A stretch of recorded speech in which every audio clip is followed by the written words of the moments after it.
Welcome to Deep Journal Global.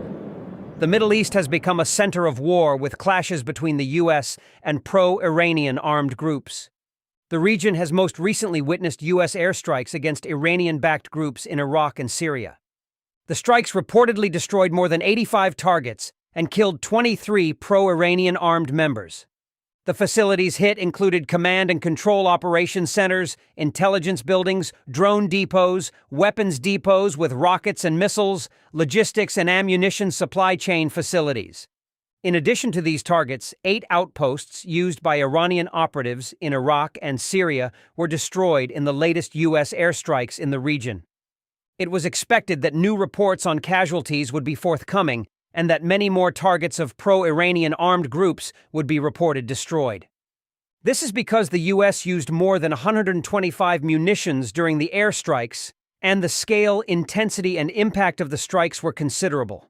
For this reason, very critical data emerged today on U.S. airstrikes on military sites used by Iranian-backed armed groups in Syria and Iraq, together with the Revolutionary Guards.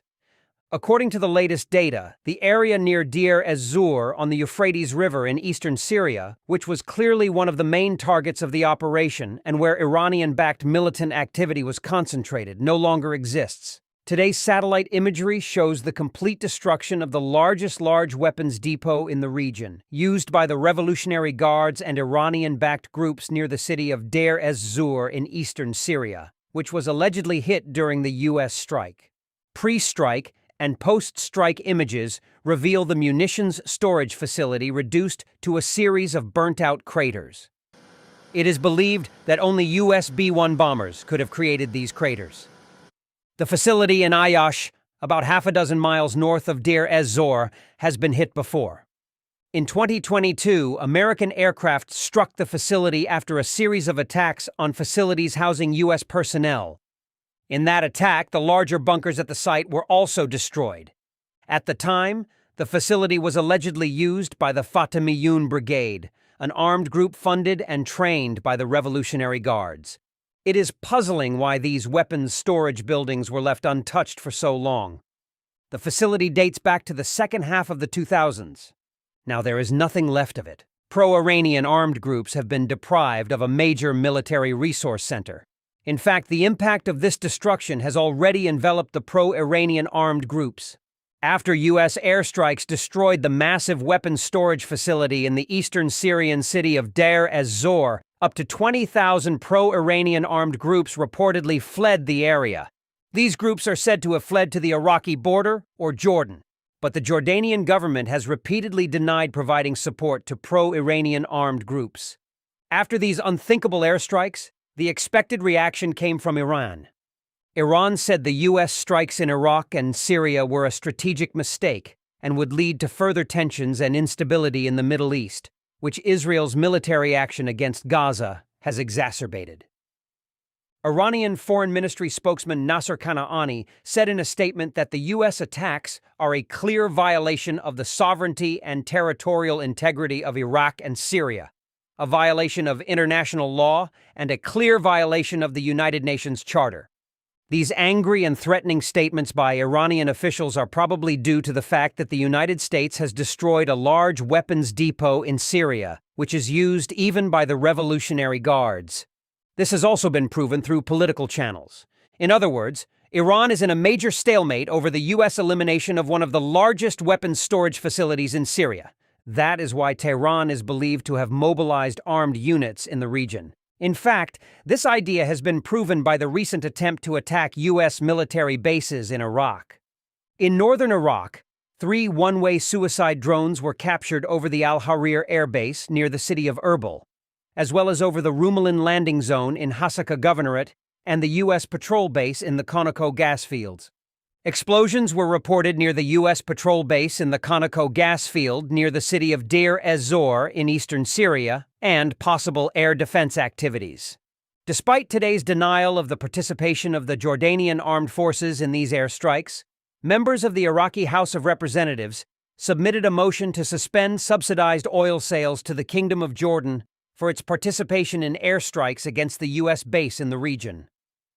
In response, however, The Jordanian government has recently expressed its respect for Iraq's sovereignty and the enduring fraternal ties between the other Arab states. As many countries in the region continue to issue statements on the latest developments in the Middle East, there is growing curiosity about the future policies of the United States. According to many military sources, the U.S. retaliatory airstrikes against targets in Iraq and Syria will not be the last. However, it is believed that any future U.S. strikes will probably be known in advance, just like in the last case. Recall that the last time the U.S. carried out airstrikes in Iraq and Syria, it both delayed and announced them in advance. The Pentagon said that the timing of the strikes was determined by weather conditions. In order to minimize civilian casualties, the military officials who planned the U.S. strikes waited until the weather cleared to be absolutely certain of their targets. When asked whether the delay had removed the Revolutionary Guard's people from danger, Lieutenant General Sims, Director of Operations of the Joint Staff, pointed out that the militias attacking U.S. targets would disperse as soon as they ran out of weapons. Therefore, the number of days off did not make much difference. General Sims emphasized that the effect of the night attacks was to significantly reduce the Revolutionary Guard's stockpiles of weapons. Overall, the U.S. response was calibrated to maximize the destruction of Iran's weapons stockpiles in Syria and Iraq, while minimizing the risk of a direct U.S.-Iran conflict. It is noteworthy that 3 of the facilities targeted in the U.S. airstrikes were in Iraq. There was some speculation that U.S. planners could have avoided this. This was because Baghdad was considering allowing a continued U.S. military presence after a previous U.S. attack on Iraqi territory. With the latest strikes and the U.S. targeting facilities used by pro-Iranian armed groups in Iraq, different details may emerge on this issue. The Iraqi government could again demand that U.S. forces leave the country. There were last reported to be 2,500 U.S. troops in the region. At the moment, the White House may even plan to increase this military presence.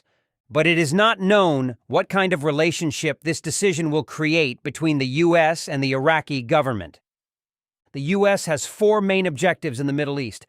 Pentagon Press Secretary Air Force Brigadier General confirmed that the Department of Defense currently has 4 lines of action in the Middle East. The first is the protection of U.S. forces and citizens in the region. The second is to keep critical security assistance flowing to Israel while defending against further attacks by Hamas. The third is coordination with the Israelis to help free hostages held by Hamas, including American citizens. The final objective is to strengthen force posture across the region to prevent any state or non-state actor from escalating the crisis beyond Gaza. The strengthened force posture includes more than 30,000 U.S. military personnel in the Middle East. It also includes the deployment of an Ohio-class submarine and the USS Gerald R. Ford and USS Dwight D. Eisenhower carrier strike groups currently based in the U.S. Central Command area. What is Iran's policy on this issue? The Tehran government does not want to throw itself directly into the clashes in the Middle East. That is why we are witnessing proxy wars in the region. Tehran seems to have no choice but to support such a war by providing military and material resources to the armed forces on the line of tension.